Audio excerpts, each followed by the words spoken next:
Hi guys, it's Moonlight Wanderer here, and please be super welcome to my channel. First of all, this is sort of improvised video. I don't quite have a script for it, so I hope I don't screw up. But of course, I'll let you know, I love to improvise.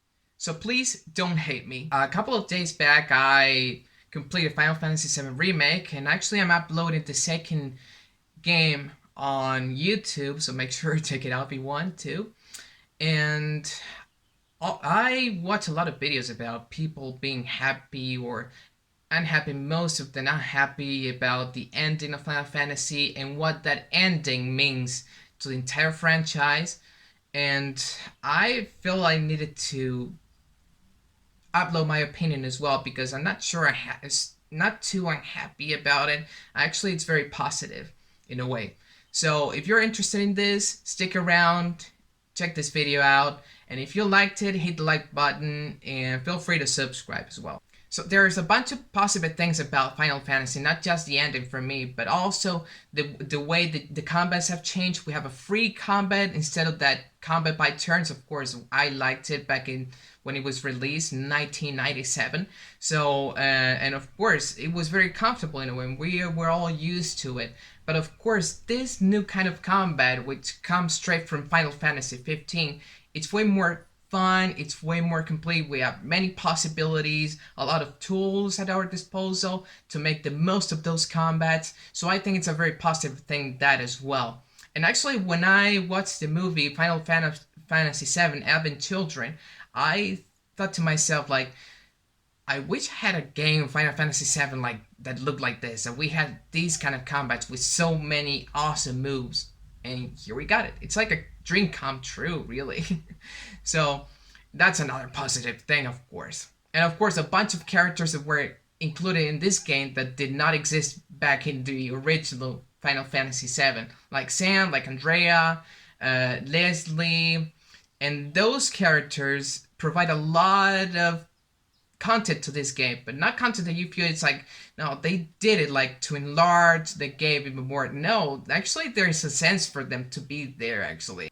They sort of complete what to expect from a city which is run only by money. So that's another thing to consider. Also, secondary missions, actually, not only at Wall Market, but also at the slums, even on the plate as well, on the highest part of Midgard, over the pizza, as Barry would say, because those secondary missions actually allow us to know the reality of the people that live there, what people felt about what we've done in the reactors, how much that affected their lives. So that's a very human part of the game that we did not see back in the original version of Final Fantasy VII. So that's another thing to consider as well as positive. And of course, the graphics. The graphics are insanely beautiful. The characters look perfect. The game looks better than ever, actually. Even better than Final Fantasy Advent Children, to my taste, really. Aerith and Tifa look more adorable than they looked in those movies or in the original game. And it's like, oh my god, it's super perfect. Of course, there's a downside of it because those perfect designs actually meant sacrifices. At least that's how I see it, because you see a lot of objects like plates and glasses that seem to be taken out of the PS2 straight away. And of course, some settings in the slums, you'll see rocks all around, even the little mountains with so poor textures. But of course, as I said, that's a little bit of a sacrifice there, in exchange for perfectly designed characters and other settings as well. So that's fine by me. Of course, I wish we had everything perfect, but the way it looks already, it's nearly perfect. So I have no complaints about it, really.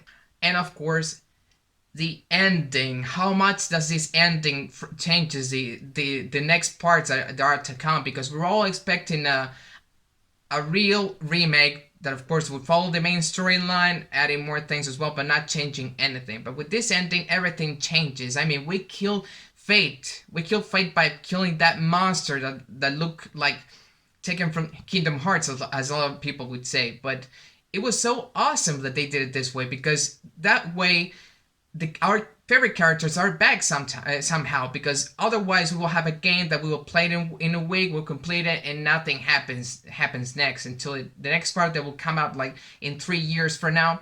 But just like it happened in Resident Evil 3, they completed the game and no one's talking about it. Just 2 weeks as a new game, but that's it. But with this game, there'll still be many weeks to come where people will still talk about this game. So that's a very positive thing as well. Of course, we had the whispers. We've got Sephiroth at the beginning when he touches Aerith's shoulder, telling Cloud that he cannot protect anyone, announcing like that Aerith was going to die in the original versions, of course. And these whispers are looking forward, or are taking care of things so that they go as they are supposed to. I mean, as they happen in the original version. The characters noticed this at some point, and they had to kill Destiny. Just like Red 13 says when in the final battle, when they receive all that bunch of images that represent what's going to happen in the future. Also, they showed Aerith's death as well. And Red 13 said, this is going to happen. This is what's going to happen if we lose today. They didn't lose. They killed Destiny. And a good proof for that is the fact that Zack, in his timeline, survived. So if he survived, anything can happen in this timeline. So actually, we'll have a complete new game after we got out of Midgar. So anything can happen, and that's something very positive. As I said, our characters are back. We have a complete new adventure. And actually, we see that at the very end of the game when it says, the unknown journey will continue in 3 years, hopefully. I think that's being too positive, but you know. And I think that's a very good thing, if you ask me. Because I was, of course, just like all of you, I was expecting just a remake, but after seeing this, I'm amazed. It's like, oh my god, I can't wait to play the next part and see what happens, actually. So anything can happen.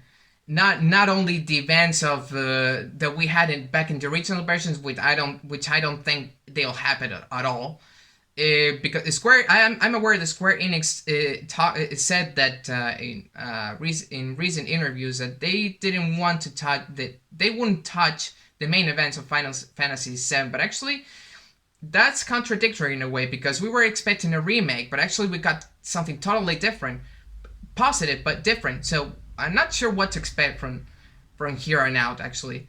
If you ask me, I would like to be positive, and I want all the bad events to change. Of course, Aerith's death and so on. I like that those things didn't happen. Something more positive for this story. Because if you remember, this story actually is not exactly positive. Not even having children. It's like a tragic loop surrounding the characters. So I expect this game to be amazing, to have a great storyline, which we don't know at all, and I expect they'll nail it.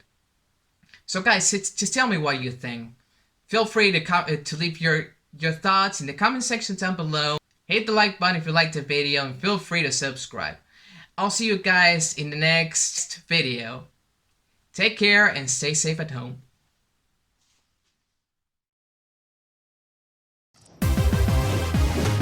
That's a win.